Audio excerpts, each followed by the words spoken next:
Hi guys, welcome to my Polish craft beer video series that I'm going to be producing that's going to showcase a lot of the quality craft beers that we have on offer here in Poland. I'm going to take you through all the various styles we've got, from the lagers, the IPAs, the APAs, the West Coast IPAs, New England IPAs, Brut IPAs, Midwest IPAs, the stouts, the imperial stouts, the porters, the imperial porters, the ghosts, the sours, the Polish ales, and everything else that you can think of in between, because they are definitely producing it here in Poland. So I'm going to have quite a lot of fun showcasing these beers, and I'm hoping I can share with you a lot of the information and background from the breweries that are producing the beers, and give you a bit of an insight as to what the craft beer scene here is like.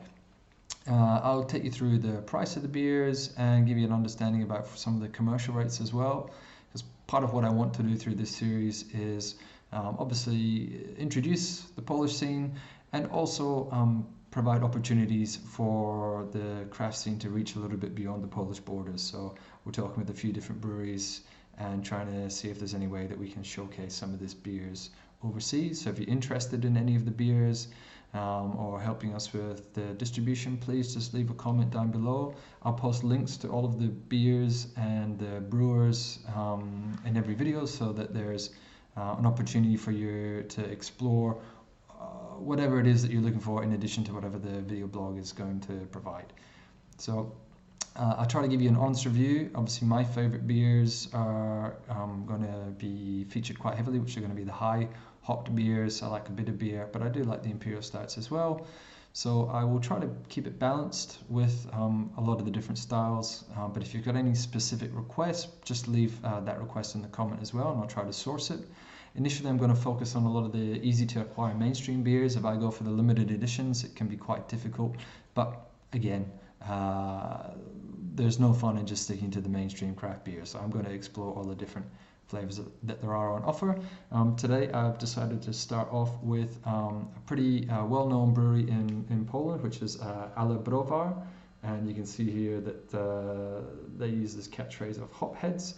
They're a brewery that's located in the north to northwest of Poland, pretty much close to the seaside in the north, near the Baltic Sea, and this is one of their higher rated beers. In fact, that's doing them a disservice. They've got lots of great beers.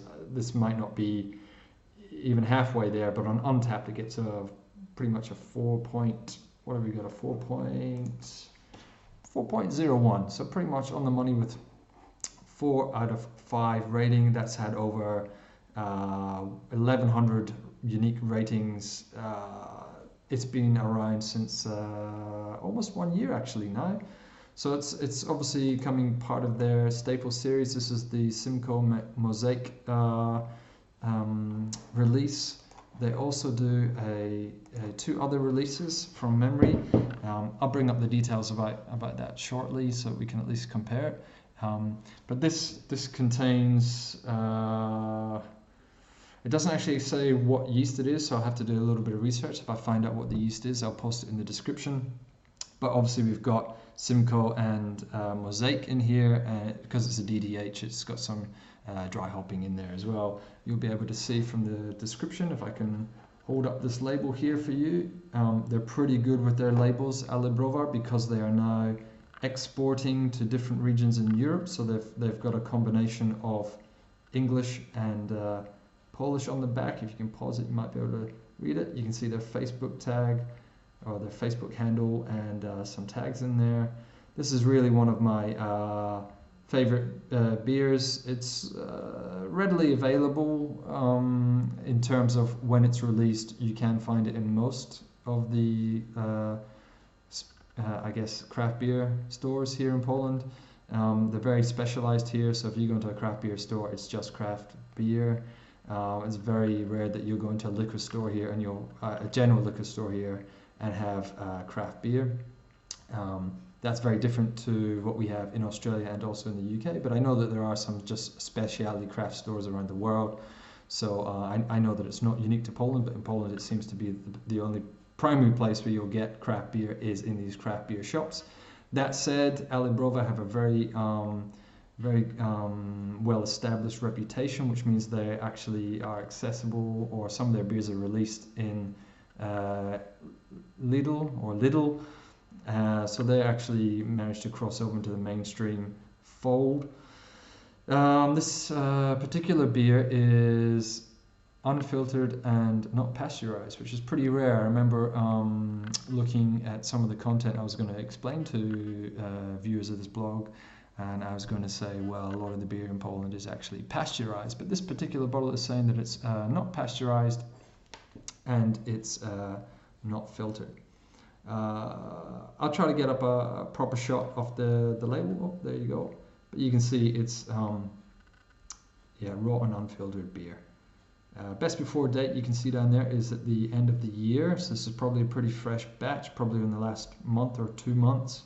It's going to be my guess. Happy to be corrected. If you can leave a comment, that'd be great. If I need any, if I've got anything wrong, correct me, and I'll make sure I get it right in the next video. But it's pretty standard for the beers to come in 500ml bottles. We're seeing a bit of a transition towards cans at the moment, but predominantly a lot of the beer produced is being bottled in 500ml bottles. So in this particular case, we're probably looking at, I'm guessing, a 9-month best before date. It's pretty usual that on the best before dates I'd see 8 to 9 months, but that's mainly on the pasteurized beers I've seen that. So it's pretty interesting that they've managed to get the process right, that they're producing non-pasteurized, unfiltered beer this fresh, and it's got that kind of best before date. Most of the beer that I drink here, when it's close to the best before date, it's still pretty good, and that's, I've always put that down to the fact that they pasteurize a lot of the beer here as a generalization, but specific breweries obviously will be practicing their own techniques, which will mean some will pasteurize more beers than others that they produce, some will pasteurize every beer, and some will probably have a little bit more of a traditional view that says they should only be producing unpasteurized beer. But anyway, that's the long and short of it. Pretty cool logo. They're a very well recognized brand around town. It's a terrible shot. Over time I'll try to improve the camera work and the microphone for you all. Shout out to the Real Ale video blog that I watch on in Facebook and YouTube. And there's an Australian-based blogger who's on Instagram, but also Facebook, and that's Good Times Craft Beer. I'll post links to those blogs. I like looking at the way that they review the beers. I'm not as technical as any of those guys. I'm just going to simply talk about the brewery, bring up the beer, and just start a conversation about the beer.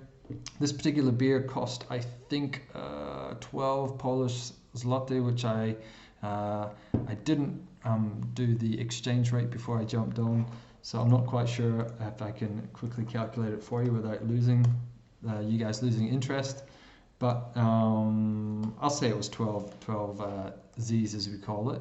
12 Z's is about $4.42 Australian. It is roughly €2.80, and GBP is 2.42, so £2.42, and American it is just about $3.20, just under $3.20 American for a 500ml bottle of double dry hopped 8.9% New England IPA, which I think is pretty good. That's retail, probably from a wholesale price. You can look at about 30-40% cheaper than that. Again, I'm going to be trying to help a few of the breweries here with their distribution markets overseas. So if any breweries are watching, let me know if you're interested, because we do have connections in Australia that are very keen to receive pallets full of Polish craft beer. If the price is right, we've got to make it work. And we're also looking at markets in the US and Asia. But anyway, I'm going to jump straight into it and show you what we've got on offer. Let me just see if I've got this right. So again, 8.9%. Let's get it open. We can see here there's a little bit of vapor. You probably can't see it. The Real Ale is very good at showcasing how beers open. He's spectacular in his presentation. I love it. Anyway, that's the beer. It smells fabulous. That, oh my goodness me, just that dank hop smell does come through. I'm going to say it's the Simcoe coming through rather than the Mosaic, but who knows. It's a lovely golden hue. Obviously pretty cloudy. You'll see there I've got a glass here from Bro Creatia, another craft brewery that I'll be showcasing very shortly. They do great beers, especially their experimentals and imperial stouts.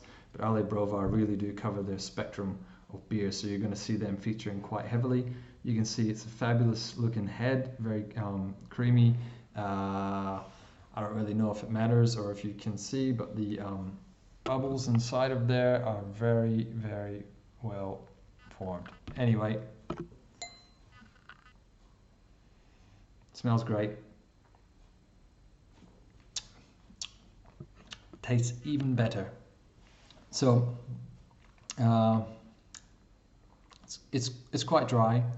There's a little bit of sweetness to it. Polish New England IPAs, I don't know why, and it could just be me because I've drunk a lot of New England IPAs in Australia, and they have a very similar body and similar hop profile. Obviously it's the New England IPA profile, so it's all going to be very similar. But I do find that the New England IPAs are a little bit sweeter here for some reason. And I haven't quite figured out why. It's probably got something to do with the preference of the yeast that they use here. But I'm still learning about all of that. So if anyone's got any ideas why that might be, you can let me know. Let's have another.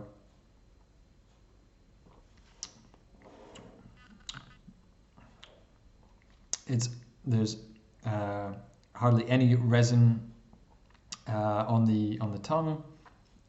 It's a very easy to drink beer. The carbonation is it's actually relatively low, so it's mid to low carb, and there's that juicy flavor that you expect from a New England IPA. But I really didn't want to start the blog for you just to watch me drink the beer.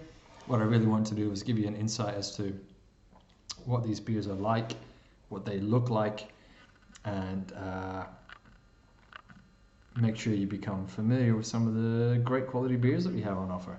Now, this particular beer, let's see what I didn't tell you about it. 8.9% we talked about. It's 20, I'm guessing 20, the Plato is 20 degrees. I don't even know if it's degree, it must be a degree. Now I'm really exposing my lack of knowledge about beer. And words that I really don't know too much how to explain. Just says the turbidity and sediment are the natural characteristics of the beer, keep them cold and dark place. It's got oatmeal flakes and wheat flakes in it. And the process was, first dry hopping was Simcoe, second dry hopping was Mosaic. So there you go. So we'll be showcasing a few more of these beers.